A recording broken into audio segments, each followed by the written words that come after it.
Hello, everyone, and welcome to the Circle of the World podcast, where we discuss Joe Abercrombie's First Law series.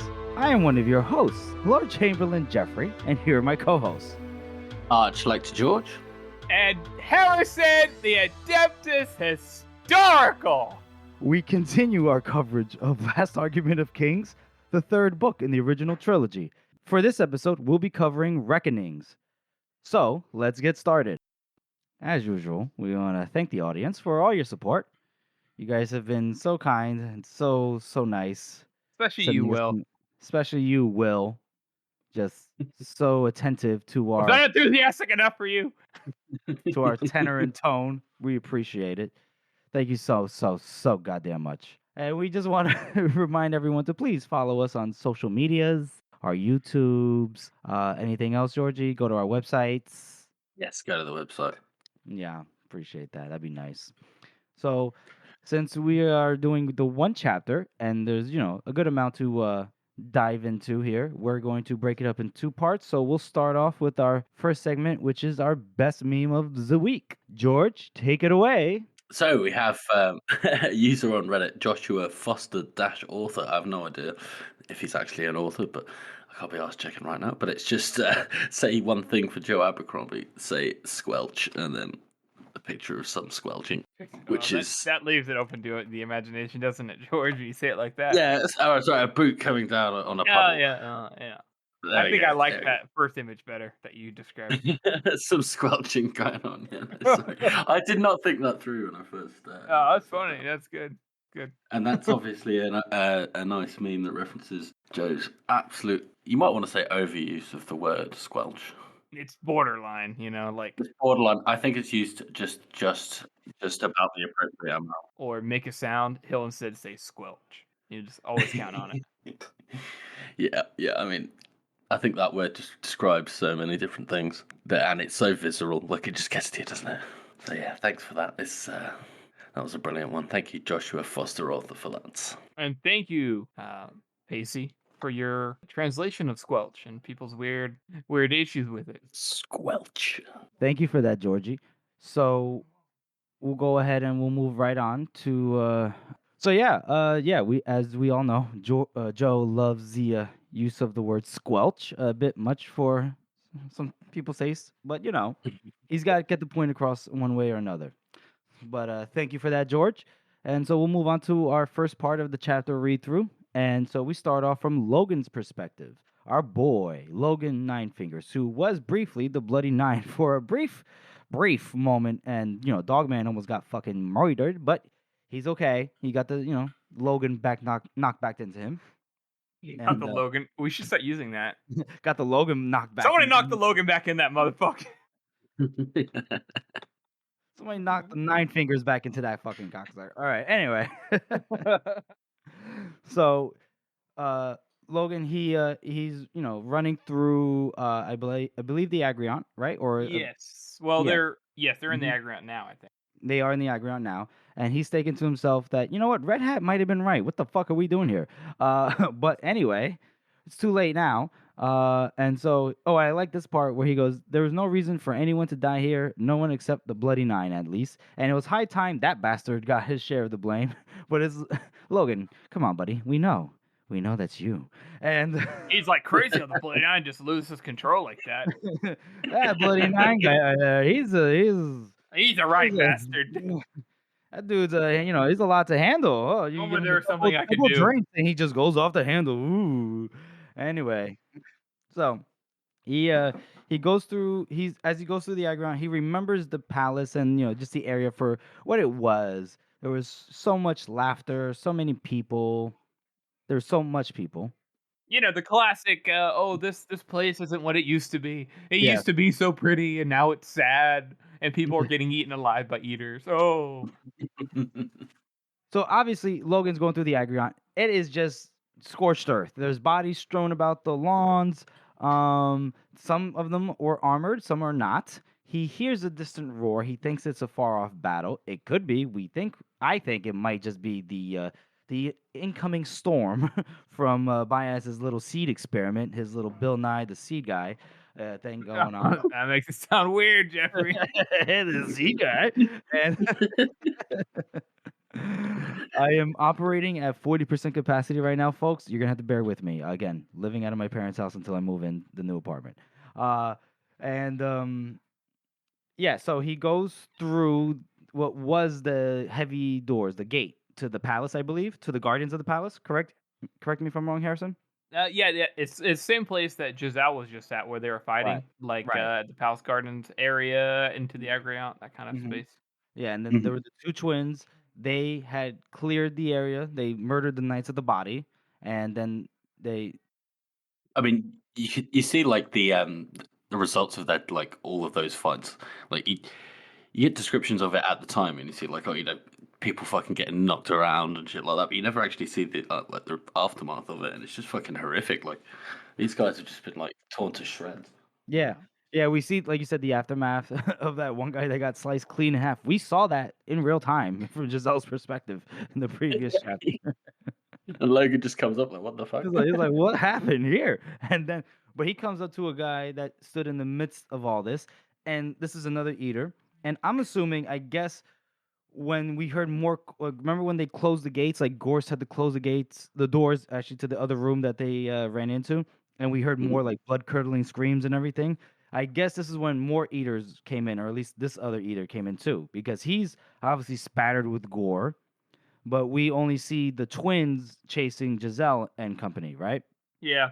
Well, So- yeah, like you Mhm. said, that you could hear more people outside. They just ran inside to try to get away, and those twin bitches, they seem to be leading the pack, but all of these guys are from the 100 Words. They Yeah. sent quite a few of them over here to Giselle, because I think the Knights of the Body and them, they killed a couple. They killed at least a dozen, I think, or half a dozen Yeah, a good amount.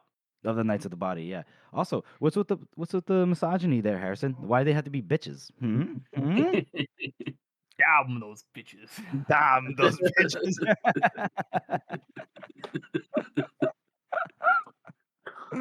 Oh shit, that's hilarious.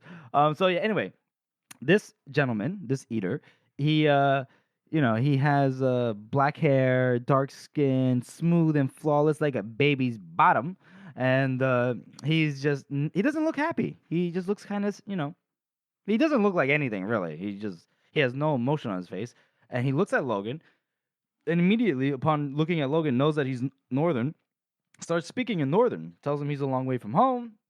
And then Logan's like, yeah, looks like you too, buddy. You're an eater? And he goes, yes, I am. I must confess to that crime. And It's interesting because the eater actually speaks in Northern.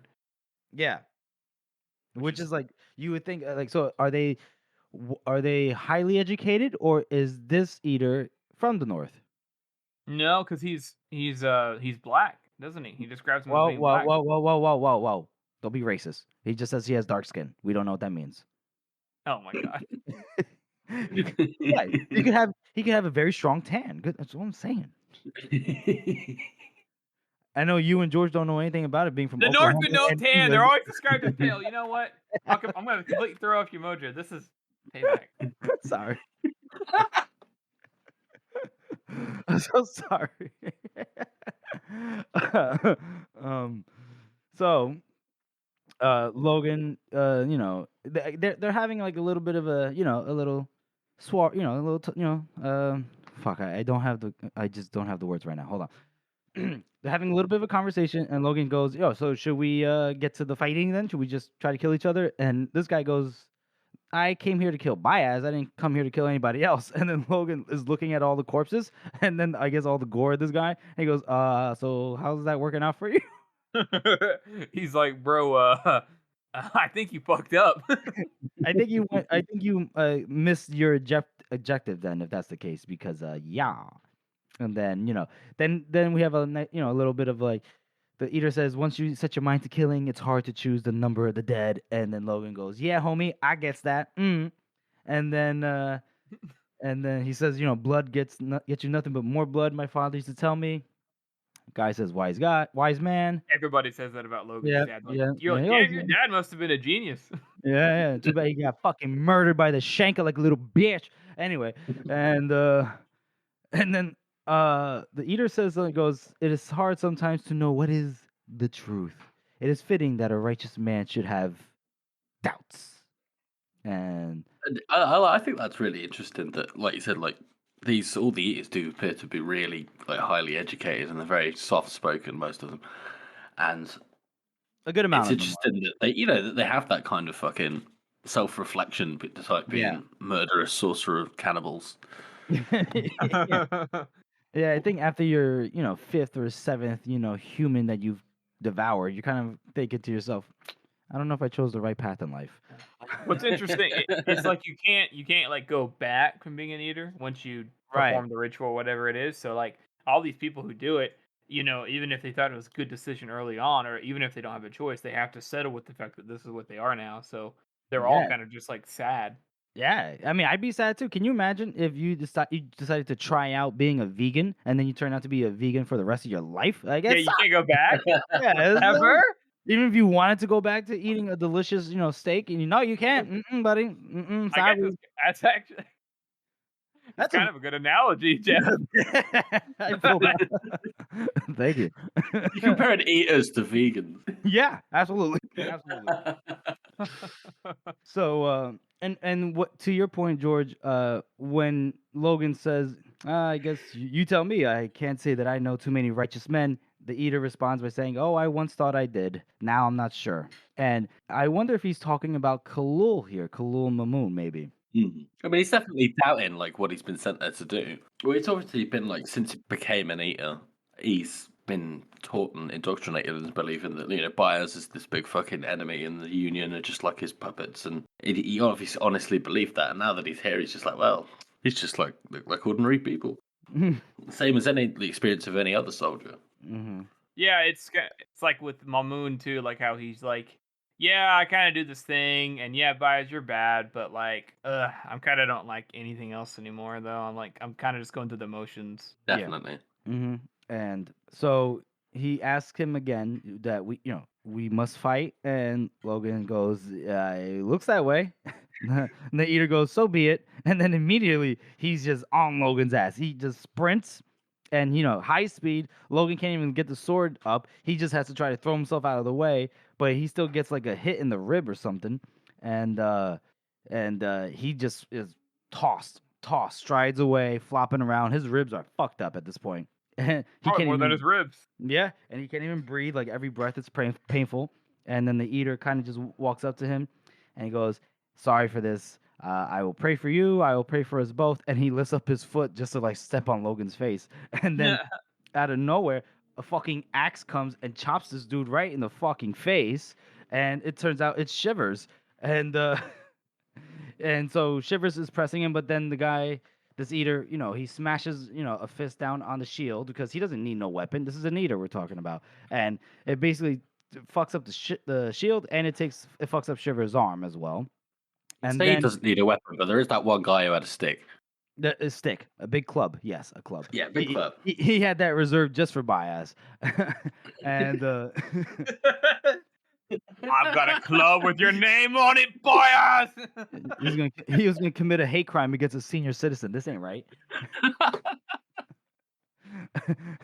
And then so once he hits Shivers' shield, he gets an arrow into his shoulder plate, and then I think we need to stress this. Shivers' his initial axe hit, basically cleaved one side of his face. So like he has half a face. And then another arrow came and hit him right in the neck, and we see it's Grim and the dog man. They're in the doorway, and they have their bows, they're raised. And so the eater, he starts running towards them again, high speed, and then Grim goes up, and then the eater just rams him with an elbow, right? And then Grim crashes into a tree, like, well, I don't know, 10 strides away, so 10 feet away, 15 feet away, whatever, and just collapses on the grass. And he goes to like hit Dogman, and then a Carl comes, screaming through the doorway with a spear, stabs him, carrying him backwards, and then more Northmen are, they're just churning in, and they're just all like, rah! They're just like trying to kill this fucking eater. And then, the eater's still taking out a couple people though, because a Carl had tumbled past Logan with a smashed face or smashed head. and then but Logan actually is able to get up, grab his sword, and while the eater is being swarmed by all these Northmen, he comes and stabs. He's well, actually more. He like basically like cleaves the eater's shoulder, right through the armor, and basically down to his chest almost. And then the eater is smiling. He's like, "Yes, I'm about to be free." And then Logan just kind of just chops his head off, which was okay. So one eater took out one total maybe 3-4 Northmen. But I mean, they put up a better fight than the Knights of the Body, I would say. Well, they did have the advantage of being able to surround him. Yeah, which is what the Knights of the Body did before. But like, if you killed half your men just getting to you, then you're, yeah. Do you guys find interesting similarities between this particular little bout and the feared fight? Go on. Go on, yeah. So there's somebody, it's a little bit different, of course, but they get into a tussle. Mhm. Our POV is about to get killed, and then somebody rushes in and does some really good damage and pushes him off, and then he hits that guy, and that guy gets injured, and then somebody else injures him, and then he runs over there and just plows into Grim, just like the feared plows into three trees on the ground, and then everybody else surrounds him, beats him off. In this case, they kill him. I just meant you meant with Dogman and the Feared. Yeah. Oh, okay. I thought you meant Logan's duel with the Feared. No, not the duel with the Feared. The fight at the end of before the hang. Yeah. That makes sense. Yeah, it does make sense because honestly, it's and Shivers does come in and intervene as well. But he in this case he was the first one to intervene, and before they're hanged, he was the second one to intervene. Yeah. Okay. Yeah. Okay. I just think it's interesting how it kind of plays out, how they all surround him and do it, and that's how they're gonna have to do it. But it was like that's what happened. What happens to Grim here is very similar to what happens to Three Trees, and so I just thought that was interesting. Makes sense. It's like poetry. It's like pottery. So there's a bit of a break, and then we switch on over, and we come to West's perspective, and West is going through he's riding through the streets of Adwa, and he's noticing this wind that's kicking up suddenly. It's like really loud too. It's like like tornado winds. Yeah, he has to basically shout to be heard. He goes, how are we doing so far? Brent tells him that the Gurkish are practically in full retreat. And they were so eager to surround the Agriont that they weren't ready for the army. Now they're falling back over each other just to get to the west, and there's still some fighting over at Arnault's wall around there, but Orso, Grand Duke Orso, has them on the run in the three farms, and so West, he looks up and he sees the Tower of Chains, and he goes, all right. He starts to move his horse towards it. He goes, all right, let's just clear them away from the Agriont, and then we'll be all right. And then he starts saying something else, but then he trails off as he rounds a corner, and then he can see what used to be the west gate of the Citadel. And Harrison, you want to talk about how about the ruins of the of what he's looking at right now? It's kind of I'm trying to think of like the best way to describe it shortly without having just to read it all the way through. But essentially, this chaotic wind that's blowing around through the city, it seems to be taking an actual form now and turning into something more. And it's causing destruction like never seen. It is tearing up the walls like from the ground up and pulling up buildings, and they just basically see the city getting completely torn apart in chunks, as if they're just being picked up and thrown around, and it's causing debris to just rain everywhere. Yeah. And it's pretty crazy because none of these people have seen a tornado before, so they don't know what they're fucking looking at. I mean, it's not even a fucking regular tornado; it's a magic tornado. Yeah, it's a magical nuclear radiation tornado kind of thing, right? Yeah, it's a black column. It says, Yeah, it rising all the way up, and I bet you can't really see the top either. Like you're not sure where it ends, and so But there is still a battle that's going on before the Citadel, right? Between the Gurkish and the Union. There's a lot of soldiers, they're just it's just chaos, and Pike, Sergeant Pike is saying, "Hey, we need to get further back. This isn't safe, man. What the fuck? This is not where you're supposed to be." And West, he pays him no mind. He says that we need a line formed up here. He asks where General Croy is. And then this Pike isn't even listening no more. He's just kind of looking upwards, and the tornado is kind of just like reaching its zenith. It's getting really, really high, and now pretty much all the fighting, like the battle, has kind of like sputtered to a stop, right? And even all the Union, the Gurkish, they're kind of just going like looking up, like, huh? And then they're just seeing all this. Because like it's not just smoke or air or what you would see as like dust. It's obviously it's the debris. It's parchment paper. It's blocks of stone and wood and furniture and glass and what have you. It's just swirling upwards and upwards and upwards. you get the impression that this it's described as black smoke. Like it's thicker than just like, it's swirling air. It's like a thick. It's heavy in the air. Yeah, and we need to put it into scale, right, of how big this thing is. It dwarfs the house of the Maker to the point where, what did it say? It's just a little finger. It makes it look like the Tower of Chains compared to the House of the Maker, and the Tower of Chains is like tiny compared to the House of the Maker. Exactly. So this thing is huge, and then things start falling. Debris starts falling. This is right? like Joe's Skybeam. Yeah, and so debris starts falling. Like, at first it might be a stick or something, but then somebody got cracked with like a stone the size of a fist, and next thing you know, larger things are just crashing down, and then like where there's tumbling blocks, there's everything, and Pike is saying we need to get the fuck out of here, and then another piece of masonry came crashing down. West's horse just got scared. It's like, fuck this. It reared up. He went and fell, and he has no idea what's going on. He's looking up, and everything is just chaos. And the Tower of Change, which is the nearest building, the nearest tall building, is getting, hit by all this debris. And actually, it's kind of like slowly, like pieces of it are coming off now. And then he just sees that basically the Tower of Change is kind of starting to shift. It's leaning, and then it just gets destroyed. The Tower Change now becomes part of the little tornado, or not little tornado, giant tornado, I mean to say. But yeah, and West thinks to himself, "Uh-oh, I guess this is how I'm gonna die, crushed to death by a stone, not going out in glory."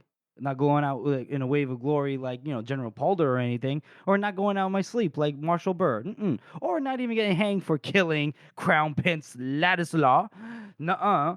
He thinks he's gonna die, by debris, and he witnesses the final vestiges of the Tower of Chains break apart, and then it seems like it starts raining down on everybody. And from West's perspective, all we get from him is and that was all. So. Not looking good for our boy West. He does say very poignantly, as like it's like apparently as it's like coming down on him, like, forgive me. He does ask for forgiveness. I wonder from what exactly. Would it be the murdering of his prince or beating the shit out of his sister? What do you think, Harrison? We know you have strong feelings on West. I think he is. So I think there's a big difference between being sorry because you feel bad and being sorry because you know what you did was wrong. And I feel like Wes is like, yeah, he's like, oh, I know what I did was wrong, sure, but like it's mostly he feels bad, and he's like, oh, I'm sorry because that was so. Oh, I feel so bad. Oh, poor me. Like, oh, it's all my fault. Oh, like all the time, the entire series. Like self-pitying, you mean? Yeah, he's very self-pitying. Okay, because I didn't get the woe is me part, but I do get the self-pitying, self-hatred. Okay. Yes, he definitely is all in the self-pity, self-hatred. And so, for me at least, whenever he says "forgive me," like he's thinking about Artie, because he never actually he says, tell my sister I'm sorry, tell my sister I'm sorry. He says it to Jallenhorm, and he's like, man, I feel so bad. And he never actually has got to see her yet. So it's one last wish for her to forgive him, because that's actually what started his whole spiral into self-hatred and self-pity, is that action that showed him who he truly was. And he's been trying to redeem himself ever since. And this is his, like, he's just hoping, like, okay, this is the end. I really hope that she could forgive me, because this is the end. And I think it's actually him. Like, it's a true, genuine apology from somebody who's a different person. So I really, really like that line, even the first time I read it. I mean, you're absolutely right. Like, West is. This is like a climax. This chapter is a climax for a lot of characters, but it's very Joe to just have this happen where they all just get buried in rubble instead of going out, like you said, Jeff, like gloriously. I want to talk about West more next episode, but Thank you for that, George. So after Wes meets a seemingly ambiguous fate, we switch over to another perspective. It's Pharaoh, boys, and Pharaoh is just looking around at all the damage, and she is thinking, "God damn!" And the Lord's Round gone, Hall's Marshal gone. What else? Square of Marshals gone. Kingsway gone. And then we just hear fucking Baez, shrieking and laughing, and he's out here like, "Yes, I am greater than Juvens. I am greater than Eus himself," which is like, okay, buddy, let's take it down a couple notches. Let's. I don't know. You're having a big swirly. That's all you're doing. You're making a big swirly. Eus cracked like the earth. Come on, chill out, buddy. I don't know about you guys, but like, this is the point I was like, oh, Baez is the bad guy. yeah. That is it, isn't it? It's the watershed moment when you're like, wait a minute. Haven't all the eaters been killed at this point? Like, Pharaoh doesn't mention seeing any eaters, and he just keeps doing it. It's like, are you gonna stop? What are we doing? Yeah, and he's not like, oh, it's going out of control, Pharaoh, close the box. He's like, I am the best. I am better. Yeah, he's full on going, Homelander. Jesus. Yeah, I am the Michael Jordan of magic, baby. Yeah, for me that was the point that I was like, damn, it's kind of fucked up now. Yeah, it's getting a little wild. And then Pharaoh's noticing that her hand is super cold. We know that, and now she's numb to the shoulder, right?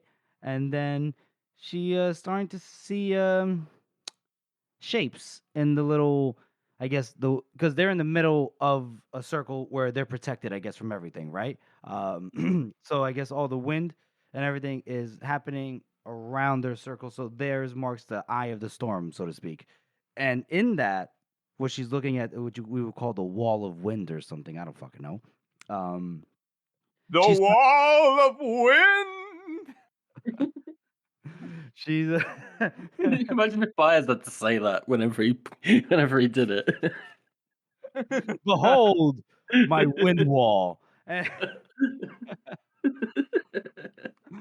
And Pharaoh starts seeing shapes forming in this wind wall, and we hear a voice just call out to her. It says, "Pharaoh." Well, it's multiple voices, and then right there is a pause, a break in the chapter, and that's where we'll pause, and we will move on to our second segment or other segment, and it is our community interaction one. Harrison, this is yours. Go ahead, take it away. Do your thing. Hello. Actually, there's not much to talk about this time because I'm a lazy sack of shit. So we only have a ton of things going on, but we are hoping to, as we get settled into different aspects of our lives, that we are going to start doing more stuff again. But as for now, for those who haven't seen, I'm a big fan of art. So some people have been posting more art on the First Lost subreddit. So you haven't jumped on there in a little while, I'd recommend you jump on there. There's a really good one of he did a cover of Last Argument of Kings. I think it was like the Polish version. He just made an Artie West for the Spanish illustrated version of the Last Argument of Kings and the artist is Fran Vegas. He's done a lot of Song of Ice and Fire stuff as well. But for those who want something more spicy, it is already inside of that red soldier's cavalry uniform. Anyways, You can send a link. Yeah. you sending the link, bro. Yeah, I'll send the link. Anyways, just jump on there. Also, some people are making some portraits and stuff, and if you go a little farther back, there's some Logan stuff as well. There's some good art in there, and I always recommend people jumping on to like that, because the more content like that we get out there, the better. I think it's awesome to support that kind of stuff. As for the other part, George, we had somebody who wrote a message to us, and it was hilarious. It made all of our day, like not just like the heartwarming way, but like that's hilarious way. Yeah, so I'm not going to use names on here, obviously, but somebody commented, Harrison, that the last time I think it was in the last episode or the episode before, when they go to find Morovia and he's all frozen. Harrison made a comment about slutty water for the hoarfrost. Apparently, this made someone laugh so hard that they fell off their bike. Which is, we're sorry, but also that's brilliant. We love committing accidents, or at least being the cause of it. Sorry, not committing them. Not committing them. Yeah. Well, I'm just glad he didn't fall off the bike and then try to sue us. That'd be crazy. Can you imagine? Nobody do that. That's not. You can't do that. It's not allowed. Yeah, that would not stand up in court, I think. Yeah. Totally. Nobody try it. If anyone wants to sue, go ahead and sue Ford, the Ford dealership in Oklahoma, one of many. Thanks, Jeff. I didn't give away where. Damn it, Jeff. Anyways, we thought it was nice to know that we are funny, and as much as funny as it is to hear about somebody falling off their bike, because that's just something that's funny. We appreciate you sharing that with us, because that is awesome. Glad to make you laugh. Yeah, we do appreciate any kind of messages of support. We really do. I mean, we kind of like, obviously we make jokes about it on air, but off air we fangirl over it, like, oh yeah, it makes us feel very special. Special. So, yeah. I mean, do we want to say anything else about the gentleman that messaged us, George? We don't really want to give out his name or anything, right? So, we don't want to do that. Anyways, thanks for reaching out. Any and all reaching out, whether it's compliments or how much you hate us, is welcome. Exactly. We appreciate constructive criticism, and we definitely don't go on tirades about it. Yeah, Definitely do not. Unless it comes to the cheese man. Don't you say his name. I didn't say his name. Henceforth, he shall be known as the cheese man. To stop triggering Jeffrey. You mean the sandwich maker? No. The cheese man is fine. The cheese trap, it's a sandwich. No, so you're getting too close to the reality. Ignore the reality, Jeff. He is the cheese man now. I bet people probably think that I'm gonna have like a daily aneurysm when we cover the heroes. My head just collapses into my keyboard. Just it brings it back to the AOL dial-up tone. Whatever. Thank you for that, Harrison and George. Unless you have anything else to add to our community interaction segment. Nope, that's it this time. Yep. Okay. Cool. So we'll resume our chapter read-through, if I have your permission. And so we have returned. We have not returned to. I'm sorry. We are now in Dogman's perspective. And as far as Dogman knows, a storm is occurring outside the building they're in. Right? They're in the palace or the gardens or whatever, and he sees that a storm has occurred, and he goes, "That's wild. That came out of nowhere." But they're dragging in the wounded. Anyone that's anyone that died from Mr. the Eater, they just left them outside.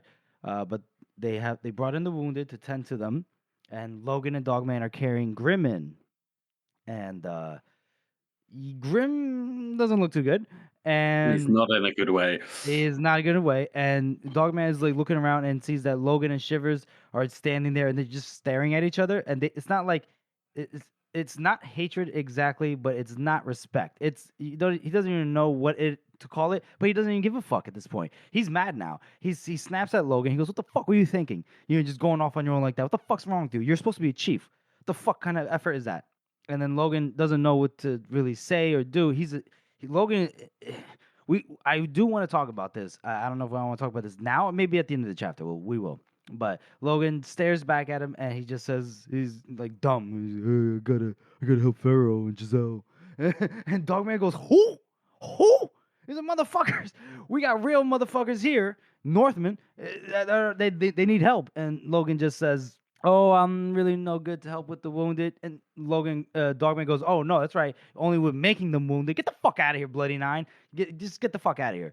And calling him the Bloody Nine, it got to Logan. We see that, his face flinched and he kind of just like limps away. And, Dogman's pissed. And so then Dogman, he turns back to Grim. He squats next to him, and Grim just says, it hurts. And Dogman goes, okay, where at? And then Grim just smiles. He goes, everywhere. It's like, oh, fuck no. And then Dogman, he pulls up Grim's shirt, and one part of his chest was caved in. A great blue-black bruise spread out all across like a tar stain. And Dogman could hardly believe that a man could still be breathing with a wound like that. And Dogman, it goes, literally, this is the reading. Ellipsis, he murmured, not having a clue where to start even. And Grim goes, I think I'm done. And Dogman goes, what? This is just a scratch. It's like, no big no. It's that good. Dogman's like not holding it together. He's like, I imagine like with how sensitive the Dogman is, anyways, as a person, he's like on the verge of tears. Let's be honest. I mean, in the audiobook, he's definitely choking up. Yeah. Yeah. And Dogman, and not Dogman, actually Grim, he kind of goes, yeah, right. And he looks up and he sees the ceiling, and I guess this is like, kind of like, the Sistine Chapel, whatever kind of painting. He goes, that's a beautiful fucking ceiling. And Dogman goes, yeah, I guess, whatever. And Grim, he goes on, he says that he should have died fighting Nine Fingers a long time ago. And everything after that was just a gift. But he is I know, and then he goes, he is grateful for it. And he's grateful for it though, Dogman. And he's always loved their talks. And then he passes away. And Dogman is just squatting next to him and just thinking about how Grim basically died for no real reason, because what the fuck are they doing there in the Union? And he's just processing this, and he's just staring at the floor, and he just takes a long breath. And then we have another break and a switch in perspective, but we do want to talk about this little part right here. Harrison, I know you have thoughts. Go ahead. Well, as for the beginning part, we'll talk more about Grim and our most obviously that's our character spot. But the interaction, with I feel like Dogman, we talked about a little bit in the recent chapters how he doesn't really come to a full realization of character until like the end here. But like he's suffered quite a lot, like firsthand, and everybody has, right? But like he's a good guy, and he's really affected by these deaths of people close to him, and he's lost almost everybody now, and he's sitting there watching Grim die, and he's there trying to like be there for him and trying to take care of him. And meanwhile, the people who are supposed to be there with him, specifically Logan, who's always been there with him and everything, is just fucking sitting there like staring at Shivers, like, oh, you want to fight, bro? Like, after all this, he's the one who got him into this mess. He's not taking any responsibility. So Dogman's like, what the fuck, man? It's pay attention that we have real priorities here. And instead of like, and this is also I realize, you realize that Logan didn't talk about anything that in his past at all. Like he just was like, all right, back to being the Bloody Nine. Like maybe not that clear cut, but he rolled right back into it. Didn't talk about its journey, his trip, and he didn't really ask anybody else how they were doing, other than like, oh, are you guys all right? And his priorities. Does he want it? It's selfish. It's purely selfish. Why does he want to find Pharaoh and Giselle? We know why. Because he wants to be better. And he's willing to put all of his people, the people who has been with him for, 15 years, just whatever. Fuck you guys. I want to be better, so I gotta leave. And an idiot doesn't realize that that's exactly what has made him who he is. And so it's just, and then, Dogman says, all right, Bloody Nine. Like he's also at the same time as Logan, not even realizing what he's doing. Dogman has finally come to the full realization. Like he's like Bethod now. He understands who Logan is. He's just tired of it now. And so it is sad on multiple levels. And of course, we'll talk about Grimm in a minute. But that was my main thing I want to talk about was the interaction there between those two. And I do love the fact that Joe Abercrombie never lingers on these moments. Like, right. you never have time to reflect on it. It's just like, and then the story moves on because that's the way it works in the real world. Like, Yes. don't get big dramatic conclusions to little moments that you have with people. Which is what makes it so fun to try to spot him in this. Yeah. yeah. We see, like, I know Dogman's real pissed about Logan kind of just fucking off like that. Like, in the previous chapter where he, ditched them to head off to find his people. Not his people, Pharaoh and Giselle. And then, Dogman sees Shivers chasing him. And he goes, oh, fuck. That's not what a leader is supposed to do. Supposed to, stick with your men. And Logan had just, is being entirely selfish at this moment. And if we're being honest, he's pretty much been selfish since he's returned to the North, for sure, if not the entire duration of this trilogy.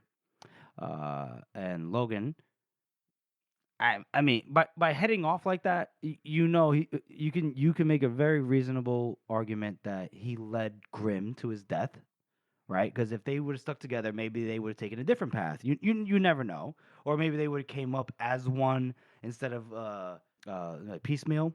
You never know. So yeah, Logan is he's on the hook for a lot here. Obviously, he's on the hook for a lot in general through the books, throughout the series. But yeah, it's very understandable to see Dogman's point of view here. So we'll switch. So then we switch perspectives. We get back to the chapter, and now we come back to our homie, our boy, Superior Glocta, Sandan Glocta's point of view. And they're moving through the university. As we remember from the last chapter, they got the okay of, they got the rite of passage from Vitari after he called, he did the whole bluffing, like, oh, we have your children in custody kind of thing. Ah, classic Glocta. Classic Glocta. And they stop in front of the door that they believe Arch like to Salt and everybody to be behind. So Glocta stood in front of this door, and he was thinking about when he was at the university, one of his first visits, and he went to visit the Adeptus Historical, I believe, or whatnot. But then Silber, the administrator, said, hey, man, don't go through that door. Go through this door. And this is, funny enough, the door that, Glocta has to enter through now. And then he thinks about it. He goes, all right, so it sounds like they're doing some kind of, like, weird shit back there. I hear voices and stuff. Okay. And he goes, you know what? It's not the smartest thing to kind of just bull rush right in there, right? It'd be very rash. Superior Goyle, since you led us here, how about you go first? And I like, I don't know how it is in the audiobook, so you got to tell me, but in the reading is hilarious because Goyle still has the gag, so he's like, like, and then Casca doesn't even hesitate. He's like, okay. So he grabs Goyle, right? Opens the door with one hand, the other hand, and then boots Goyle right through. And then we just hear the sound of a flatbow going off, and then we hear basically like a thud. And then Glocta, he comes through, and he looks, and he sees a very, very, very odd picture. Harrison, do you want to describe what Glocta is looking at right now?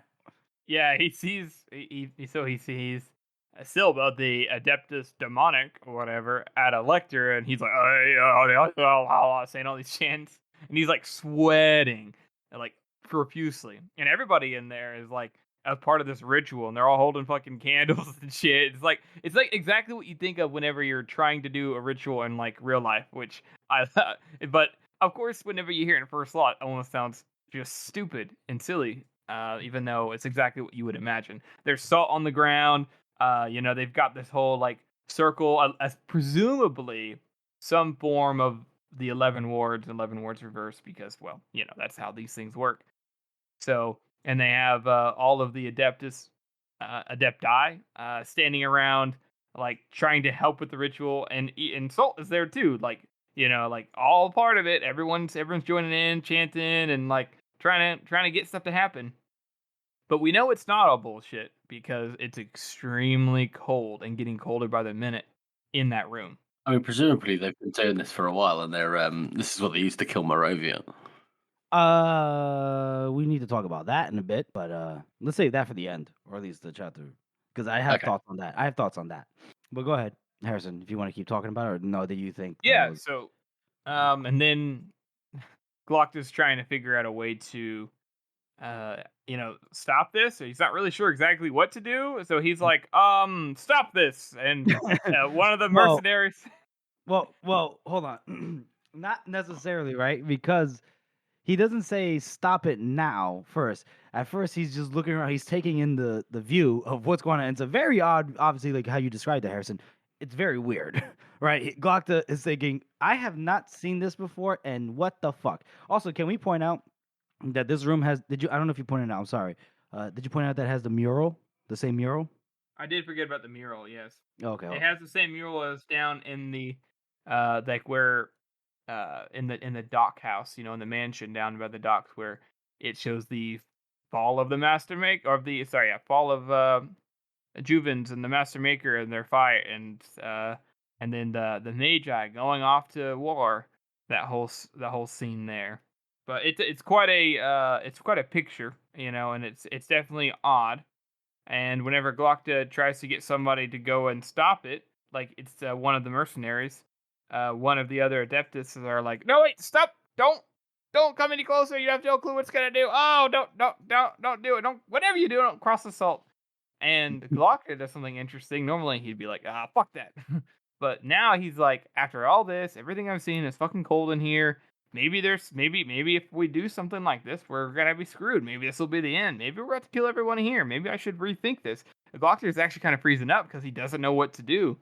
And then Casca, and of course, we almost forgot about the iconic line of Salt is right there, and as soon as he sees Glockta, he's like, "Don't tell you, Glockta, you crippled bastard!" like no, he doesn't have anything else to say really. He's like, "You crippled bastard! Don't you see? I'm trying to save us. Baez, he's behind it all. We have to stop Baez." Ah, he's just fucking. He does crazy. And Pacey in the audio book does such a good job at making making Salt sound a little bit different. Like Salt sounds a bit more desperate. He sounds a bit more panicked. It's a really good detail. So Casca is like, fine, let me handle this. And for the first time since we've seen him do it, he whips out a knife, and Glockta's like, oh god. Everyone's like, oh no, what is he gonna do? He whips out a knife, throws it across the room, and perfectly lands it right into the Adeptus Demonic's chest, and presumably kills him instantly because he just stops chanting and dies. Forehead. Oh, his forehead. Yeah, right into his head. Like perfect accuracy. And of course, this is the rule of threes in comedy, so it's the third time he's done it, and he actually does it. Yep. So. And I like how right before that, everyone's like, don't do it. You can't stop the ceremony. It's going to be disastrous implications, world-shattering implications or anything, world-ending. And then it's just like, yeet. Yeet. And then they all kind of like freeze and then just like, oh, we're not dead. Okay. And then nothing happened. And then, Salt is like, no. And then, Glockta goes, yeah, I'm afraid so, Your Eminence. And to think I used to respect you. And then, he looks at the Adeptus chemical. I forget which one that one. Was that Sorazin? I don't know. It doesn't matter. Right. It doesn't matter. He's boring. He goes, well, only one Adeptus matters. We know which one that is. And, he goes, thank you for basically killing Goyle's one less mess. So now arrest that man, though. And guy's like, no, what? No, it wasn't us. It was him. He's just pointing at Soul. Him and Silver.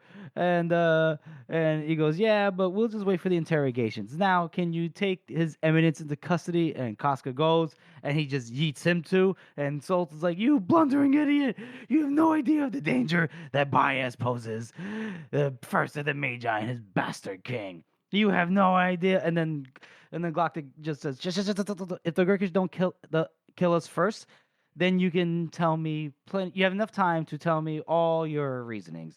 But for now, I arrest you for high treason against His Majesty the King. Boom, we have a break there. I mean, Glock just arrested his boss. Don't we all wish we could do that?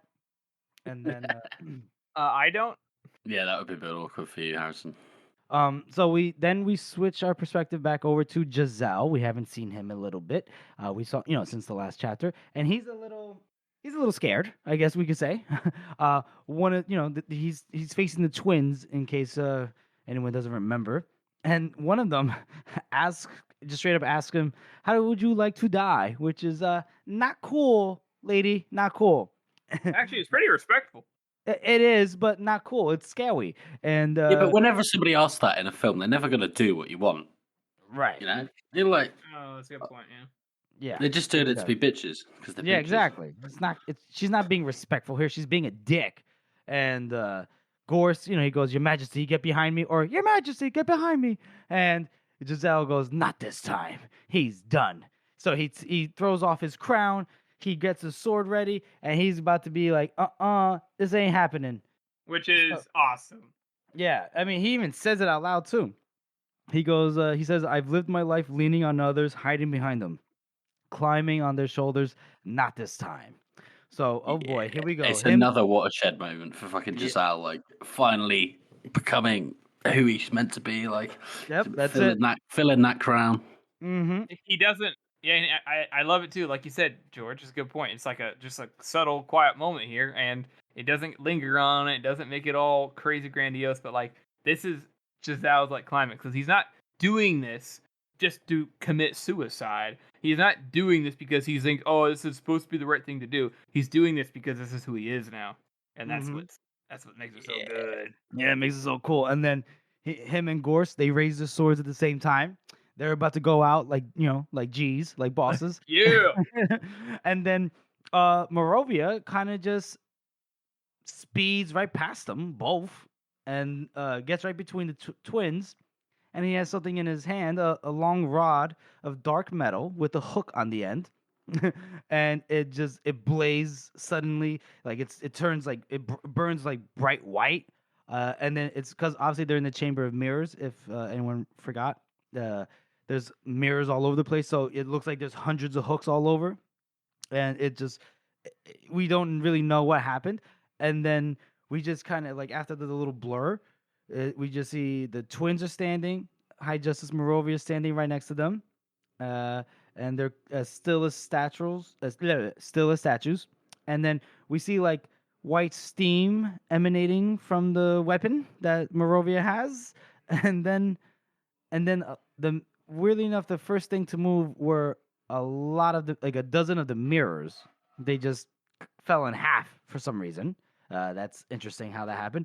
And then the twin on the left kind of goes, and then she lifts a hand towards Giselle, and the hand just drops off the end of her arm. And then she toppled to the left, or actually her body did at least. Her legs fell the other way. And then the torso crashed to the ground, and her head came off and rolled across the floor. And her hair, she got a haircut. She basically got a bob here, and just flutters I'm so down. glad you're pointing out all these details, Jeffrey. Yep. Nope. Absolutely. Absolutely. Apparently, High Justice Morovia is a stickler for perfect dimensions in terms of how he cuts bitches. And then the twin on the right took a step towards Morovia, and her knees gave out, and so she fell in half at the waist. Her legs basically slumped down, and they didn't move. But then the torso was trying to drag itself forward by the nails. They fucking died. Hold on, I'm not done yet. And then the air around the High Justice shimmers, and then that eater's body just bursts into flames. It thrashes for a little bit, and then just dead. And then Morovia kind of goes. He looks at the weapon. It's blowing like has white steam, white smoke. I'm practically picturing him like he had a revolver and he just blows the revolver like he just fired it. You know what I mean? The classic, you just shot your weapon and now you get blow off the smoke. And then Yeah. he says, Canadius, he certainly knew how to make a weapon. The master maker indeed. Hey, your majesty. And then Giselle goes, huh? And then Morovia starts walking towards Giselle and his face is melting away. And another face is showing itself. And the only thing that's the same about the face is the eyes, the different colored eyes, happy lines around the corners. And then we just, what do, all we hear is we see Yoru's sulfur. He bows, and then all we hear is Never any peace. Hey, Your Majesty. Never the slightest Oh. peace. never any peace. Exactly, Harrison. Thank you. And then and we're like, what the fuck? And then at that moment, when the doors burst open, Giselle raises his sword. Sulfur turns around. He's ready to use that weapon again.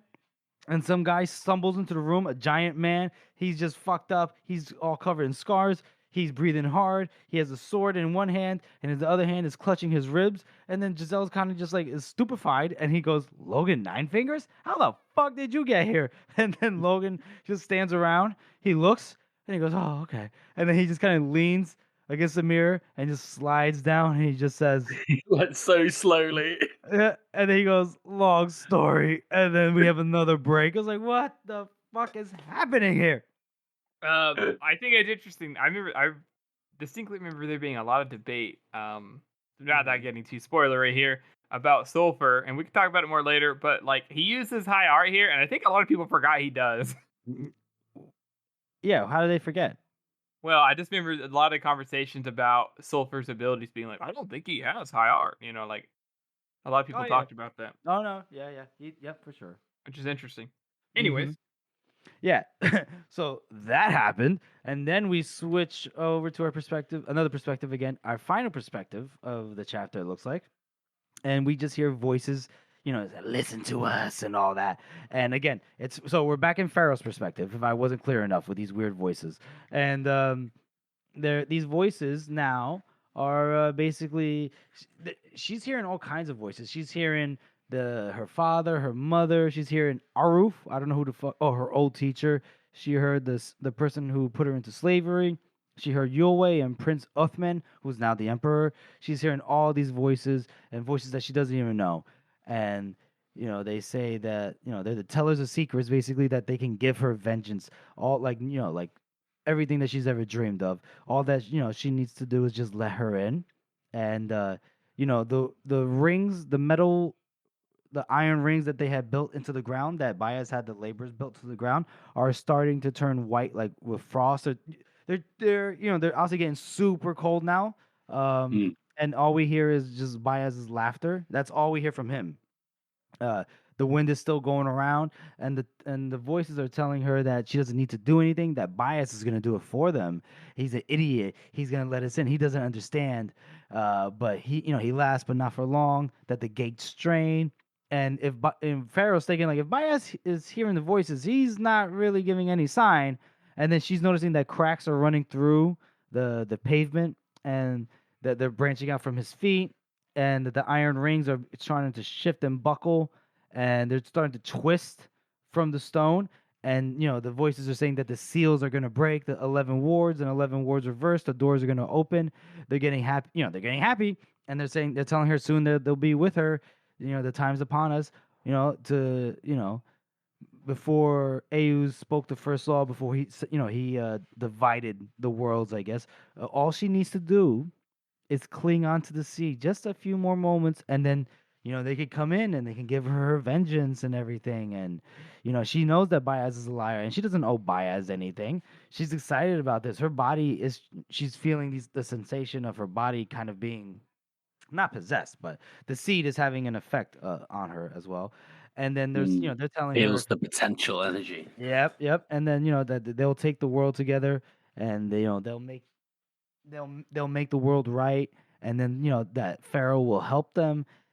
She will free them, and that Pharaoh can trust us. And then Pharaoh heard trust, and she goes, "Excuse me, trust? That word, only liars use that word. Amen, sister. Let's go. She goes, wait a minute, I remember what it's like when people say the word trust. I don't like this. So then she sees the maker's box that they had the seed in the first place, and then she goes, you know what, fuck this, I'm gonna get my own revenge my way. It might be a dark path, but fuck that, because I don't trust these motherfuckers because they said the word trust, so fuck that. She opens the box, the voice is like, no, what the fuck you doing? And then she kind of just screams and she goes, ah! And she just puts the seed back in the box, and then she slams it shut. Right before she slams it shut, she says, fuck yourselves, and then she slams it shut, and that is the end of the chapter. We must think. I know we always gave Pharaoh shit for her inability to trust, her paranoia, but in this case, we gotta praise it. We got, oh, thank God she was paranoid this time. Yeah, goddamn. I mean, and isn't it just like Pharaoh to go and tell like literal demons to go fuck themselves? It absolutely is.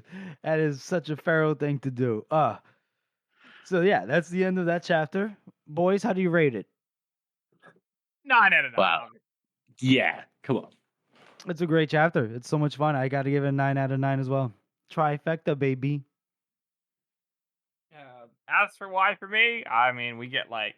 Let's get into it. We get the West moment where he's like, his character is fully realized. We get a Giselle moment where his character is fully realized.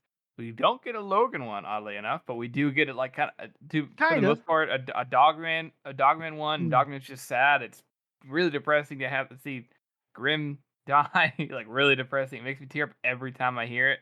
Mm-hmm.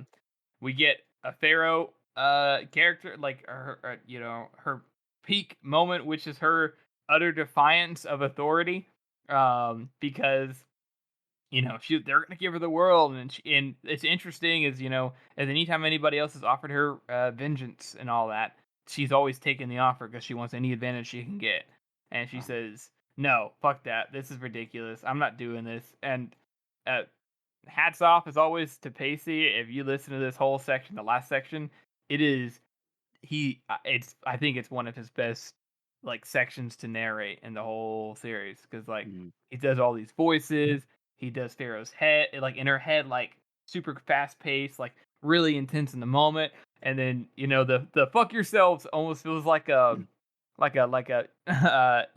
desperate like fuck you, not like a fuck yourselves, like a just like a fuck you. That's what it sounds like. It's just it's incredibly well written. We get so many payoffs, and sometimes you don't realize the payoffs until you read it again. Yeah. But like each time you read it, the payoffs just hit harder and harder. All these character moments, Baez, you get a full realization of Baez. It's the climax, like it's incredible. And like I said earlier, like Joe doesn't let us linger on any of these individual moments, and the fact that there's so many in one chapter, I think it kind of slides off for a lot of people the first time they read the book. Yes. Like, I mean, I remember the first time I read this, I think I had to read the whole second half of the book again to be like, what the fuck? It just hits you so quick. Yeah, I mean, and you and Harrison. No, go ahead. No, I'm done. I was gonna say you and Harrison hit the nail on the head. I can't really add more to that. Oh, sweet. Just the one that Harrison missed as well. I love that Logan is just he says he's trying to be a better man, and he's going after what he thinks he needs to be a better person, but he's just completely blind to what he needs to do in the moment. Right. And it's just incredible. I love it. Just that the whole defeated, like, I'm no good with the wounded, that kind of thing, and then we don't want to see Logan like that. I know there are plenty of people that want to see Logan one way, dead. But yeah, no, it was a fantastic chapter. I can't really add much more to the rating of it. I want to talk about.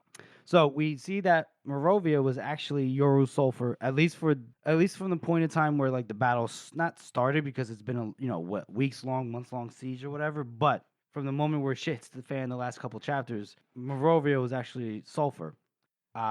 Harrison, you made it a point to mention about like when Glocta came in, how with the salt and silver and all them, that you think that they killed Morovia, because I don't think so. I think Sulfur killed Morovia. I always thought that when I read this. You thought what? I always thought that Sulfur must have killed him. Yeah. But no, like example of anyone using high magic ever produces like the cold. It's true. I mean, at least not what we've seen so far, and at the same time, we know how sulfur kills typically, and that is not his MO. Both the cold, how it's strewn about. Sulfur is a very precise, clean individual.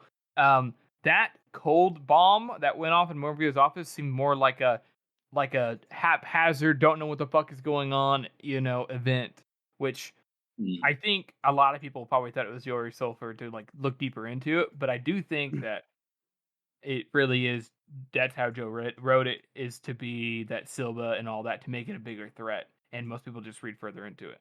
Well, obviously, we know from what Baez says in a later chapter to a certain somebody that it was never a threat to him. He just thought it was like, oh, because it was salt and because it was nothing but like it was nothing like serious. And here's the thing, we. You know what, Jeffrey? I think What? this discussion will be a really good one for the spoiler episode. Oh, okay. Yeah, we can hold off for that. Yeah, for sure. For sure. If that's the case, then let's just move on to our character spot then. And who else could it be? Who else but our boy, Harding Grimm? It's perfect. It's perfect. We hardly heard ye, but we loved ye all the same. Harding Grimm is one of those characters that you think is kind of like a background, and he really is like a background character, side character. But he's so consistent. He's like charming in his own way. And anytime he does speak, he's got some bangers. Like his entire last thing he says, what he talks about with Road 3 Trees. He was somebody who really knew how to live. And I think that's what makes it so heartbreaking, because he says something like, you think that there's all these shitheads in the world, and you think that Grimm's just another killer guy, and it turns out that he was the entire life as a gift, and he just enjoyed every moment. Like, that's what made it beautiful, Who would have known that Grimm was the kind of guy to have a live, laugh, love sign in his kitchen?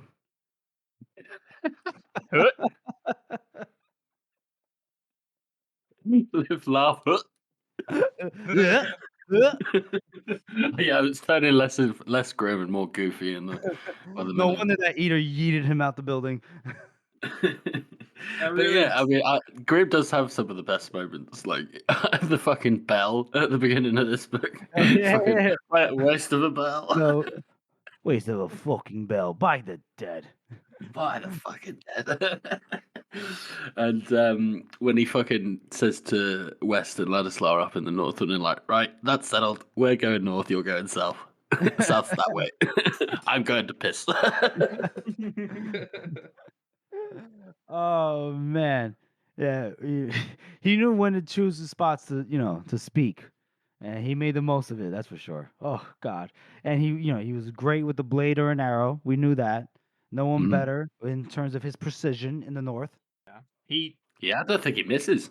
Nah, once. He don't miss. He don't miss. I would say Grimm probably is the second best archer next to Pharaoh. Yeah. Obviously, yeah, for sure. But yeah, anytime I hear that, even every single time I'm prepared for it, I always cry. I always get so emotional. I don't know why. It just starts coming out. Oh, Grimm. Anyways, what? I said, anyways, he's a wonderful character. He's a great character, and we're gonna miss him. 10 out of 10 on our stars, or on our charts. Yeah, Grim gets 10 out of 9. No other character does. He's too pure for this world. There's another character, but yeah, there is, but Wait, we'll get to that. That's our show, everyone. We want to thank you all for listening and supporting this podcast. As you know, this is a passion project for the three of us, and your support means so much to us. Join us next week as we cover After the Rains and Answers. And make sure you follow us on social media. We're on Instagram, we're on Twitter, and we have a website at circleoftheworld.com. And if you haven't already, please subscribe to our podcast on Apple Podcasts, Spotify, Google Podcasts, or any podcast app that you use. And please make sure to rate and review this podcast, as it helps to spread our reach. Thank you all again for listening. I have always loved our talks.